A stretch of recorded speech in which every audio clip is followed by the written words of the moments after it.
Salve, salve moçada! Sejam bem-vindos para a leitura do livro Ele se acha o centro do universo, da Wendy Perry. Nós vamos continuar o capítulo 1, estamos aqui entendendo um pouco melhor o fenômeno do narcisismo. O mágico, desaparecendo quando for a hora de focar em você. Esse é um tema extremamente comum em narcisistas. O narcisista está em busca de constante pelo primeiro lugar na corrida por autonomia emocional suprema, o que significa que ele não precisa de ninguém e tem apenas a si mesmo em quem confiar.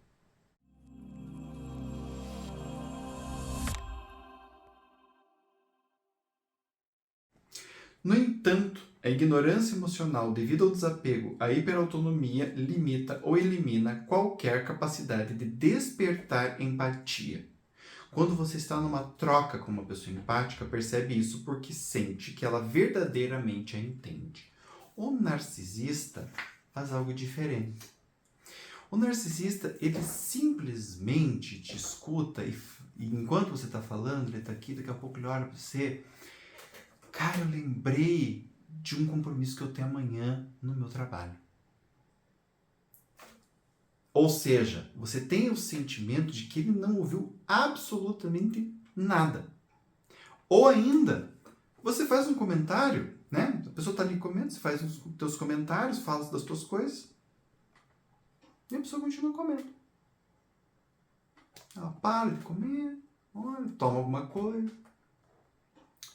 E daí ela volta a falar com você de um assunto que não tem absolutamente nada com o que você falou. Você fica ali meio assim, pastando, né? Tipo, ué, né?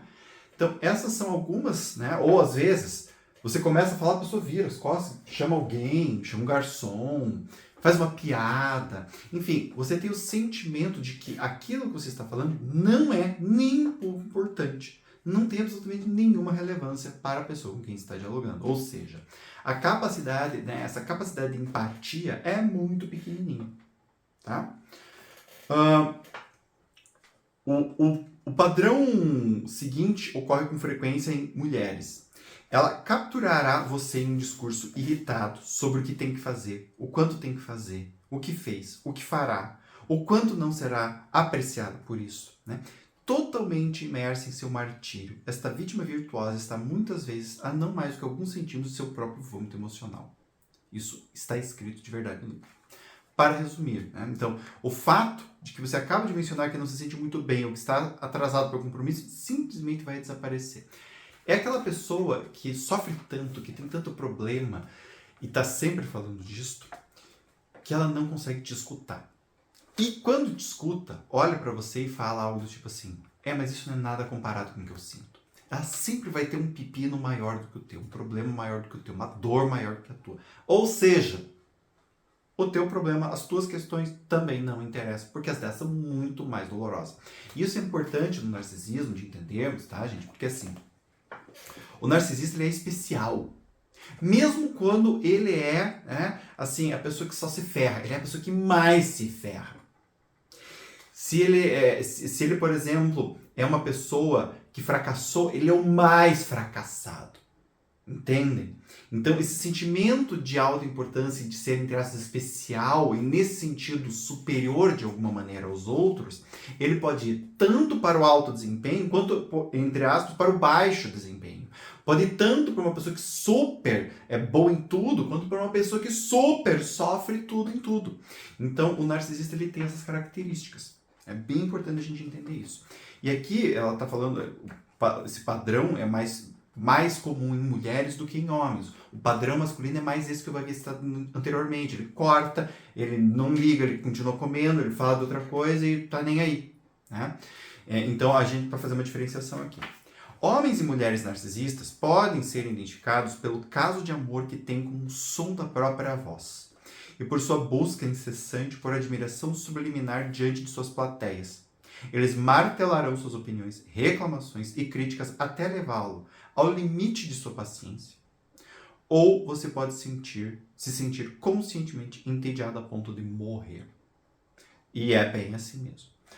Meu Deus do céu, não aguento mais ouvir essa pessoa falando dela própria, Jesus amado. E às vezes é dela própria, das coisas que ela sabe. Então é aquela pessoa que começa a te dar um monte de detalhes de coisas que você e ela sabem que você não tá nem um pouco entendendo, mas continua, né? Então a pessoa tem esse caráter narcisista, ela vai embora. O cara é, sei lá, físico, começa a dar um monte de detalhe, de equação, de não sei o que, e tá todo mundo assim, cara, eu não entendo nada. Ele continua, vai dando aula. Né? Por quê? Porque é importante ele falar. Tá? As reações do narcisista são rápidas e diversas. Ele pode fazê-la se sentir tola e irracional por solicitar algo ou verbalizar uma reclamação, desdenhando de suas necessidades emocionais bobas. Tá? Um narcisista no estilo de enfrentamento está essencialmente se escondendo. Tá? Então, o que isso significa? Você solicita algo do narcisista, ele vai se defender. Porque a tua solicitação bate nos esquemas dele de uma forma que ele se sente inferior. E aí ele vai se esconder, vai se defender. Daí é bobeira. Tá chorando, né? Porque meu avô já sofria muito mais, porque eu sofro muito mais, porque isso, não sei, e aí às vezes a pessoa engata, né, nos livros de autoajuda e começa a dar umas explicações, não sei o quê, filosofia e o escambau, e na verdade é só defesa, tá? Sistematicamente, os narcisistas escondem suas inseguranças para que ninguém jamais os magoe, humilhe, decepcione ou voltem a abusar dele.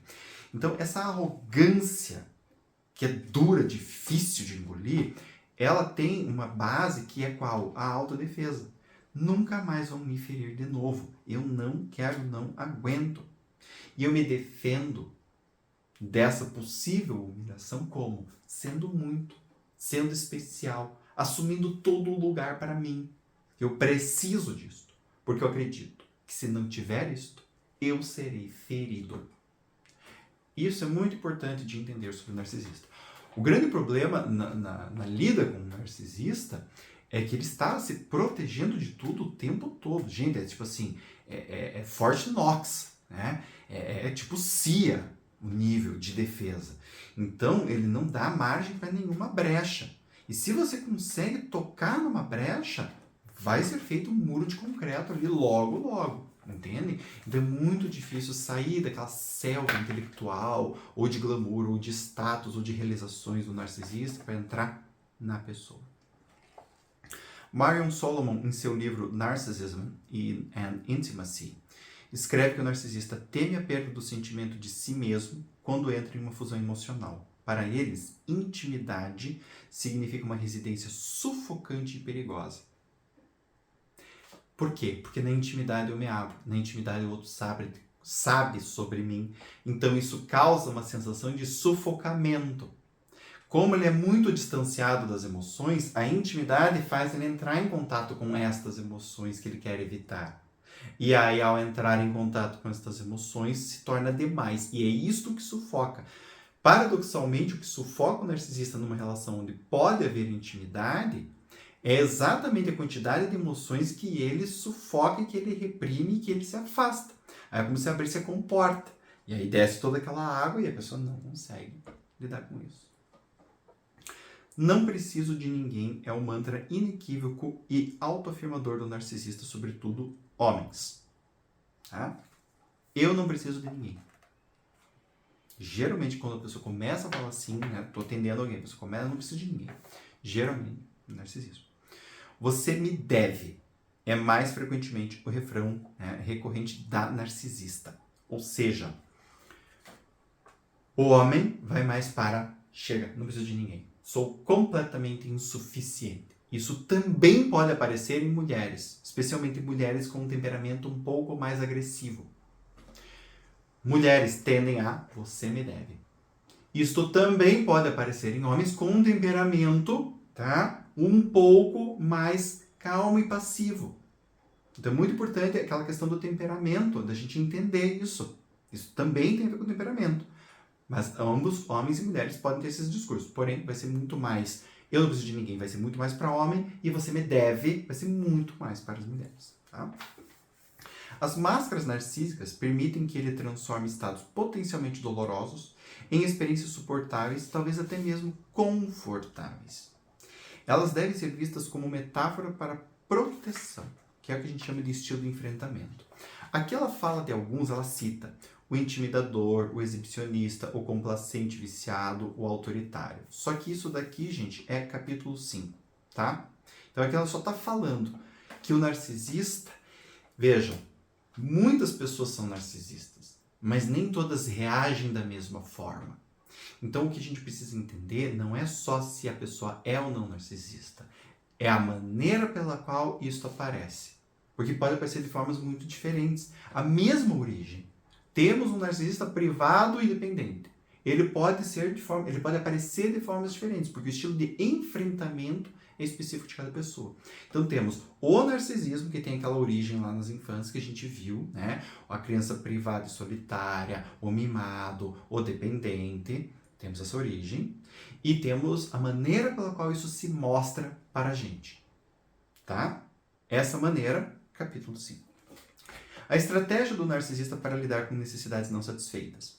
Então, com base em memórias implícitas e explícitas das necessidades infantis não cumpridas, muitos narcisistas desenvolvem a noção de que essas necessidades jamais serão satisfeitas em suas vidas. Este medo está na raiz dos frágeis e inalteráveis vínculos com os outros. Eles compensam esse temor de não ter suas necessidades satisfeitas com um estilo autônomo bastante, excessivamente bem executado. Tá? Então, o que acontece? Eu tenho medo. Eu tenho medo por quê? Porque eu tenho certeza que eu vou viver minha vida inteira sem aquilo que é importante para mim. Será que eu realmente vou viver minha vida inteira? Eu nunca vou ter aquilo? Dá um medo. Como eu reajo a esse medo? A minha vida vai ser, muito estruturada. Eu não vou depender de ninguém para nada em momento nenhum. Ou, numa manifestação contrária, né? Todo mundo vai me dever e eu vou fazer todo mundo me pagar todas as contas que me devem. E isso é executado com perfeição.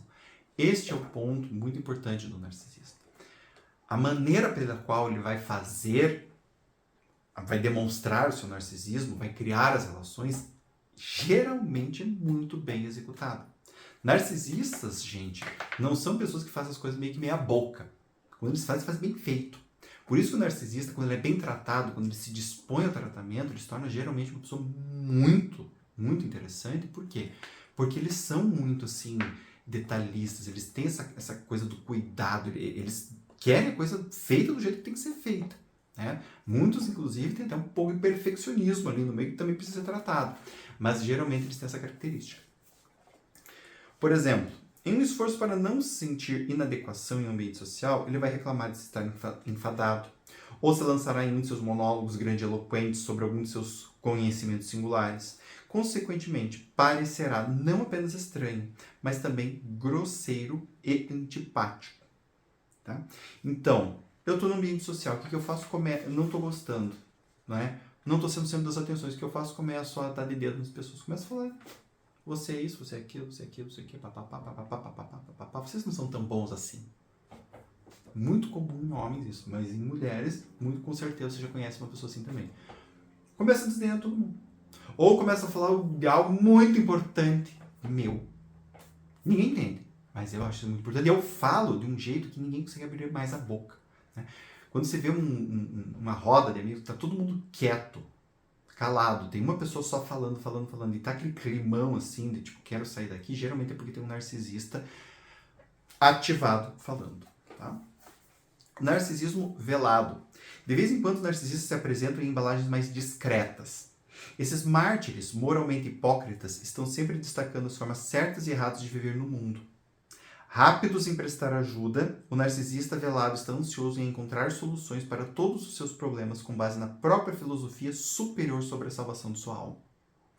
Ele fala deve, tende, sempre, nunca e tudo ou nada. E declara que o mundo seria um lugar melhor se as pessoas simplesmente prestassem atenção e seguissem as regras. As que ele está pregando, obviamente. Então o narcisista velado se declara com orgulho fiel à verdade, demonstra sua inegável humildade e imperfeição humana, em um esforço para te impressionar. Então é aquilo que eu falava do narcisista estar também muito vinculado a yoga, meditação, religiões, filosofias. Né? Então é aquela pessoa super abnegada, porque ele é melhor do que os outros. Então aqui parece que não, porque ele faz coisas pelos outros, mas ele faz de um jeito que é uma hipercompensação narcisista. Tá? Com pouca tolerância e seus anseios simples por amor e vínculo e pouca confiança na possibilidade de obtê-los, o narcisista procura por grandes reconhecimentos e aprovações, na busca por afirmar sua independência emocional explicitamente declarada. O que o narcisista quer?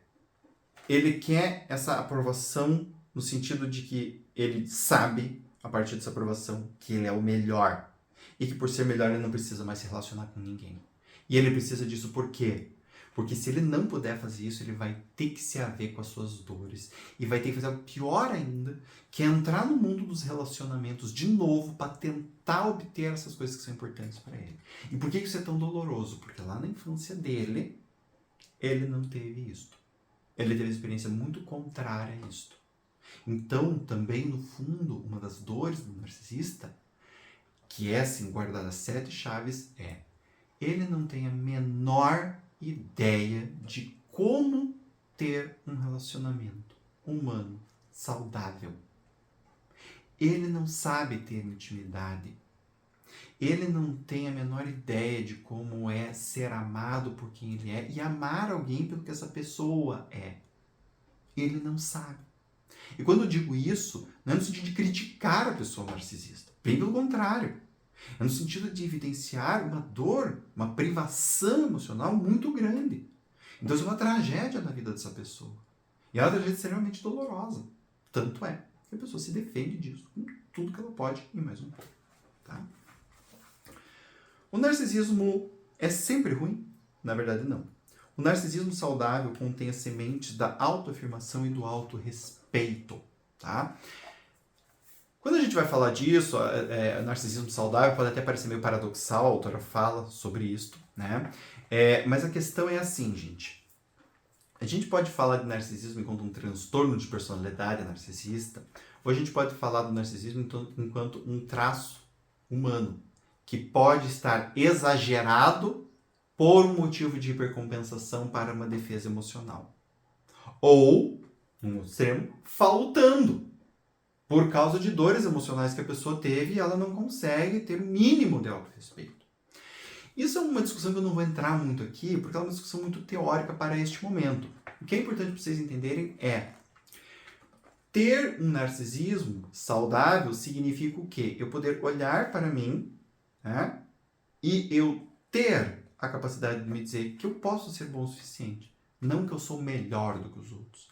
Se eu tenho uma competência que é boa, eu digo, eu tenho uma competência que é boa. Eu não quero com isso saber dizer que eu sou melhor que você e que você me deve coisas ou que você tem que se ajoelhar perante mim. Estão entendendo a diferença? Então, a autora vai falar aqui, tá, que uma abordagem sábia e amorosa de cuidados parentais busca fornecer o apoio emocional e físico que permitirá à criança sentir-se segura e competente. Trabalha com o objetivo de estabelecer limites razoáveis para promover segurança e tolerância. Tenta estimular o equilíbrio saudável entre a receptividade aos outros e a atenção autodirigida. A maioria dos pais espera que os filhos cresçam com julgamentos internos sábios e amorosos e com uma sensação saudável de merecimento. Isto é, eles manterão um sentimento de autoestima e reconhecerão que têm o direito de serem respeitados e incluídos. Sem querer ser maior do que os outros, melhor do que os outros, acima dos outros, mais importante que os outros. É aqui onde entra a questão do narcisismo saudável. O narcisismo infantil saudável evolui e se torna integridade. A arte de fazer uma promessa e cumpri-la, por exemplo. Arregimenta uma figura autêntica da criança e não uma velada, né? Não uma construída com base em interesses de terceiros. Eu tenho minha autoestima porque eu tenho a minha autoimagem. E a minha autoimagem eu tento buscar aquilo que é melhor para ela. Não o que é melhor, entre aspas, do que os outros. Entende? Essa é a diferença do narcisismo. É saudável para o não saudável. Aí depois, gente, esse daqui já é o fim do capítulo 2, mas ela vai colocar aqui, né, algumas questões, né, do que seria um narcisismo saudável num adulto. Uma pessoa, por exemplo, empática, sedutora, carismático com traquejo social, líder, controlado, né, ou seja, não é egoísta, busca reconhecimento, só que busca reconhecimento para entender se ele está de fato sendo adequado e corrigir seu comportamento, não para se auto-engrandecer. Determinado, confrontador quando necessário, ou seja, pode responsabilizar os outros sem assassinar suas almas, ou seja, eu posso dizer, pô, isso daqui era uma coisa que era para você fazer, eu fiquei chateado com você, ou seja, ele atribui a responsabilidade quando o outro de fato é responsável, mas sem destruir a pessoa, que é o que o narcisista faz.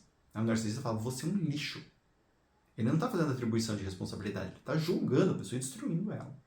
E também sabiamente temeroso, ou seja, capaz de discernir entre uma solicitação razoavelmente preocupante e a sedução destrutiva.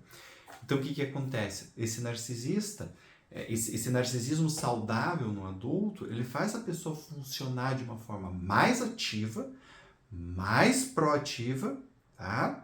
Mas ao mesmo tempo conscienciosa. Por isso que eu falei que o narcisista, quando ele consegue se trabalhar, ele se torna uma pessoa muito interessante.